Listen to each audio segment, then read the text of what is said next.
মনি, আপনাকে ধন্যবাদ। আপনি যেমনটি বলছেন, কিছুক্ষণ আগেই কিন্তু যে একটি ইউজিসির প্রতিনিধি দল এবং এই ঘটনাকে কেন্দ্র করে দুইটি বেসরকারি বিশ্ববিদ্যালয়ের যে সহিংসতার ঘটনাকে কেন্দ্র করে যে একটি তদন্ত কমিটি করা হয়েছে, সেই তদন্ত কমিটি কিন্তু আপনার তদন্ত কাজ শুরু করেছে। এবং আমরা দেখেছি যে ঢাকা বিশ্ববিদ্যালয়ের একজন এবং ইউজিসির একজন, জাতীয় বিশ্ববিদ্যালয়ের একজন, বুয়েটের একজন এবং আহসানুল্লাহ বিশ্ববিদ্যালয়ের একজন, এই যে 6 সদস্যের একটি তদন্ত কমিটি, সেই তদন্ত কমিটি তদন্ত কাজ করছে। এবং এখন প্রথমে কিন্তু যে সিটি ইউনিভার্সিটিতে এসেছেন এবং সেখানে যে ক্ষতিগ্রস্ত যেসব পরিবহন এবং বাস বা প্রাইভেট কার, মোটরসাইকেল বা গাড়িগুলো পুড়িয়ে দেওয়া হয়েছে, সেগুলো কিন্তু তারা তদন্ত করে দেখা হচ্ছে। আশেপাশে ভিতরে যে প্রশাসনিক যে ভবন রয়েছে, যে ভবনের ভিতরে ছাত্র নাকি বহিরাগতরা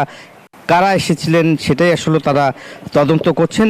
এই বিষয়গুলো আপনার আশেপাশে যেসব সিসিটিভি ফুটেজ, সেসব সিসিটিভির ফুটেজ সংগ্রহ করা হচ্ছে এবং সিসিটিভির ফুটেজ ছাড়াও কিন্তু যেসব শিক্ষার্থীরা রয়েছে, সেসব শিক্ষার্থীদের যে মানে এসেছিলেন, তাদের ফুটেজ সংগ্রহ করা হচ্ছে।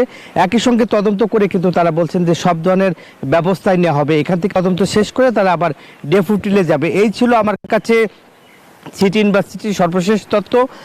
ফিরে যাচ্ছি মনিরার কাছে। মনিরা, বান্ডেল থাকলে প্রতি সেনমানিতে টাকা বাঁচবে। বিকাশ সেনমানি বান্ডিল কিনে জিতুন প্রতি লেনদেনে।